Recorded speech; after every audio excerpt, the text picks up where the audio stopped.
हमारे बीच में विकास वाल्मीकि जी प्रदेश में सह प्रवक्ता हैं।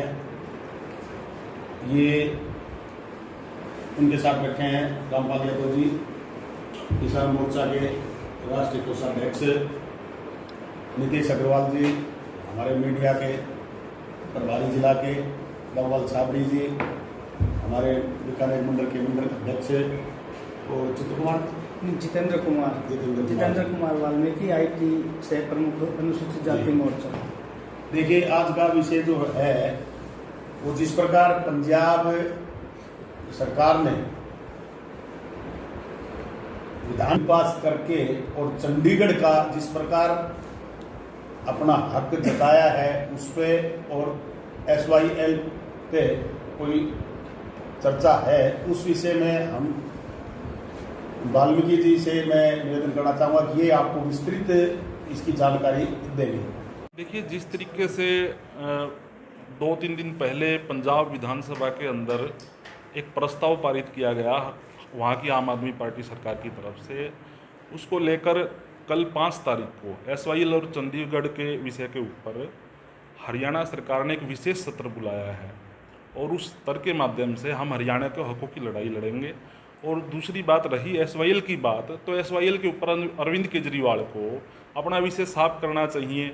एक तरफ तो अरविंद केजरीवाल ये कहता है कि मैं हरियाणा के लोगों की चिंता करता हूँ, हरियाणा के विषय में राजनीति कर रहे हैं, दूसरी तरफ उनका एक दोहरा चरित्र है, वहाँ हमारे खिलाफ प्रस्ताव लेके आए हैं, चंडीगढ़ पर हमारा पूर्ण अधिकार होना चाहिए। चंडीगढ़ हरियाणा और पंजाब दोनों की राजधानी है। जितना हक पंजाब का चंडीगढ़ के ऊपर है उतना ही हक हरियाणा का भी चंडीगढ़ के ऊपर है।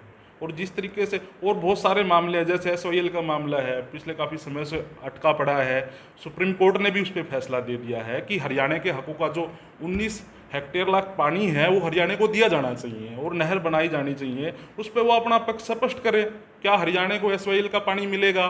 दूसरा, जो 400 गाँव हमारे हरियाणी भाषी गांव हैं वहाँ, उन गांवों को हरियाणा को देना चाहिए। इन मुद्दों को स्पष्ट करे अरविंद केजरीवाल। इस तरीके से दोगली नीति और दोगले चेहरे लेकर जिस तरीके से लोगों का पहले लोगों को दिल्ली बरगलाने का काम किया, उसके बाद अब लोगों को पंजाब में बरगला दिया है। जैसे कहा कि हमारी सरकार बनने के बाद सबसे पहला फैसला हम लेंगे, 300 यूनिट बिजली की माफ़ करेंगे, पुराने बिल जितने बचे हुए उनको माफ़ कर देंगे। अब माफ़ करने की बात तो बहुत दूर की है, अब तो उन्होंने बिजली की दरें वहाँ बढ़ा दी। वही बात, एक नोटंकी करना, नोटंकी के अलावा आम आदमी पार्टी का दूसरा कोई उद्देश्य नहीं है। जिस तरीके से नोटंकी बाज पार्टी कहूँगा मैं तो, और उनको अपनी भाषाओं पर, मर्यादाओं पर पिछले कुछ समय से जिस तरीके से हरियाणा में सुशील गुप्ता बयानबाजी कर रहे हैं, उन्होंने कल भी एक बहुत मुख्यमंत्री पे बहुत ही एक गलत तरीके का बयान, मैं नहीं मानता कि इस तरीके का बयान उनको देना चाहिए था, लेकिन इस तरीके का बयान से वो क्या साबित करना चाहते हैं। ऐसी ओछी राजनीति की हरियाणा में जगह ही नहीं है। उन्होंने कहा कि माननीय मुख्यमंत्री मनोहर लाल जी केंद्र की बहू है। मैं पूछना चाहता हूँ, अगर हम कहें, हम कहना नहीं चाहते, हमारी पार्टी इस तरीके के संस्कार हमारे को नहीं देती, लेकिन हम कहें अगर केजरी की बहू सुशील गुप्ता है तो क्या ये ठीक रहेगा?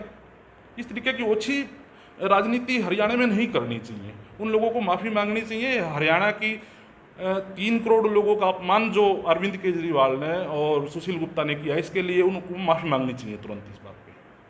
पिछले 30-35 साल से ये विषय अटका हुआ था। हम पिछले 7 साल से सत्ता में हैं। हमने इस फैसले की पैरवी सुप्रीम कोर्ट में भी बहुत मजबूती से रखी है। उसका रिजल्ट आप लोगों के सामने है। सुप्रीम कोर्ट ने फैसला दिया है कि हरियाणा के जो हकों का पानी है वो हरियाणा को मिलना चाहिए। इससे स्पष्ट हो जाता है कि हम SYL को लेकर कितना चिंतित हैं, कितना हम इसको कितना गंभीर विषय मान रहे हैं। दूसरे लोग इस पे ज़रूर राजनीति करते रहे, मैं आपकी बात से बिल्कुल सहमत हूँ। कांग्रेस ने राजनीति की, सारे दलों ने राजनीति की, लेकिन हम पिछले 7 सालों से लगातार लगे हुए हैं। सुप्रीम कोर्ट में भी हमने सिफारिशें की और उसका रिजल्ट आज आपके सामने है। जाना चाहिए हरियाणा में, जैसा कि आप हरियाणा के आपके कह रहे हैं कि हरियाणा में आना चाहिए पानी, आप पार्टी, तो आपके कार्यकर्ता बोल रहे हैं, बीजेपी के जो लीडर्स हैं पंजाब में। नहीं, देखो वो उनका स्टैंड क्या है वो बोल रहे हैं। आप जैसे अरविंद केजरीवाल जी हरियाणा से पानी मांग रहे हैं और एक तरफ हमारा पानी को रोक के रखा है उन्होंने, एक तरफ हरियाणा के पानी को रोक के रखा है SYL वाले पानी को, और दूसरी तरफ हरियाणा से पानी मांग रहे हैं दिल्ली के लिए। आपको नहीं लगता ये SYL एक ऐसा है कि राजनीतिक स्टंट और कुछ नहीं है? क्योंकि देखिए, बादल सरकार रही, जब भाजपा सरकार थी, अटल बिहारी जी प्रधानमंत्री थे, उस समय भी ये नहीं सॉल्व हुआ। पंजाब के अंदर कांग्रेस की सरकार थी, सेंटर में भी कांग्रेस की सरकार की, तब भी ये सॉल्व नहीं और हुआ, हरियाणा में भी कांग्रेस और की हरियाणा में भी कांग्रेस, तब भी सॉल्व नहीं हुआ। तो क्यों नहीं होता आखिर सॉल्व? देखिए, अब इस बात का जवाब तो वहाँ से केजरीवाल देगा कि वो दोहरे चरित्र की राजनीति क्यों कर रहा है। उधर तो उनके कार्यकर्ता ये कह रहे हैं कि नहीं दिया जाना चाहिए, इधर हमारे से पानी मांग रहे हैं। वो तो अपना जो पक्ष है, उनकी पार्टी का विजन है हरियाणा में, वो अपना स्पष्ट करें ना, क्या SYL का पानी वो देंगे या नहीं देंगे। हम तो लगातार लगे हुए हैं, हमारे कार्यकर्ता लगातार लगे हुए हैं। पीछे हमने हर जिला कार्यालय के ऊपर, जिला स्तर के ऊपर ज्ञापन भी सौंपे हैं DC के माध्यम से। हमने जिस तरह से किसी भी तरीके में, किसी भी सूरत में जो हरियाणा का हक है वो किसी को खाने नहीं देंगे, किसी भी सूरत में। उसकी रक्षा हरियाणा के लोगों को, हरियाणा के किसान को, हरियाणा के लोगों को करना आता है कि अपने अधिकारों की रक्षा हमें कैसे करनी है। एक राजीव लोकनवाल का फैसला हुआ था जिसके अंदर ये था कि हरियाणा अलग राजधानी बनाएगा, तो उस पर था ये स्टैंड। देखिए जी, अभी जो स्थिति जिस तरीके की चली हुई है, उस स्थिति को देखते हुए जो उन्होंने ये वहाँ प्रस्ताव पास किया है पंजाब की विधानसभा के अंदर, अब कल हम अपनी विधानसभा का विशेष सत्र बुला के हमारी सरकार उनको मुंह तोड़ जवाब देने का काम करेगी। क्या कार्यक्रम होने वाला है? देखिए, आज जो विषय था SYL नहर और चंडीगढ़ का, तो हमारे प्रवक्ता जी ने जैसे बता दिया आपको पूर्ण रूप से। अब मैं पार्टी की बात करूँ तो हमारा स्थापना दिवस 6 अप्रैल को पार्टी के कार्यकर्ता हर बूथ पे, हर गांव में, हर घर पे झंडा लगा करके पूरे उत्साह के साथ मनाने का काम करेंगे। क्योंकि हमने कल जिले में बैठक बुला करके सभी मंडल अध्यक्षों, प्रभारियों की जिम्मेवारियां लगा दी हैं और सभी को झंडे दे दिए हैं।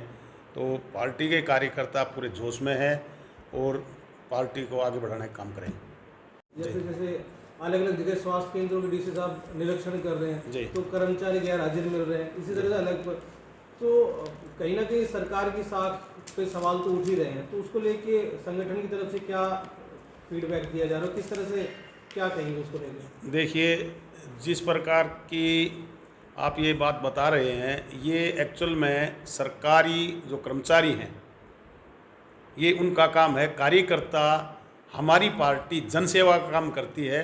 इस प्रकार के सरकारी कामों में कोई भी कार्यकर्ता दखलंदाजी नहीं करता। और जो इस प्रकार हमारे कोई इस प्रकार संज्ञान में कोई बात आएगी तो हम अपने शीर्ष नेतृत्व के सामने बात रख देंगे और सरकार के पास ही बात पहुंचा देंगे। जो कांग्रेस विधायक है वो बीजेपी को कह रहे हैं कि बीजेपी भ्रष्टाचार रोकने में नाकाम साबित हुई है, लगातार भ्रष्टाचार हो रहा है, और सरकार बार बार दावा कर रही है कि भ्रष्टाचार पे लगाम लगाएंगे, कमेटी बना दी। देखिए, ये बात तो बड़ी अचंभे की बात है। जिस पार्टी ने हमेशा भ्रष्टाचार ही कराया है, भ्रष्टाचार ही फैलाया है, उसका विधायक आज भारतीय जनता पार्टी पर भ्रष्टाचार का आरोप लगाए तो ये बड़ी हास्यास्पद की स्थिति है। और क्योंकि वो स्वयं, उसके पिता भी यहाँ 6 बार से विधायक रहे हैं, मंत्री रहे हैं, जब उनको कोई ऐसी बातें दिखाई नहीं दी यहाँ भ्रष्टाचार, और ये तो केवल वो विपक्ष ने काम हल्ला मचाने का होता है तो वो उस कड़ी में बोल रहे हैं, बाकी और कुछ नहीं।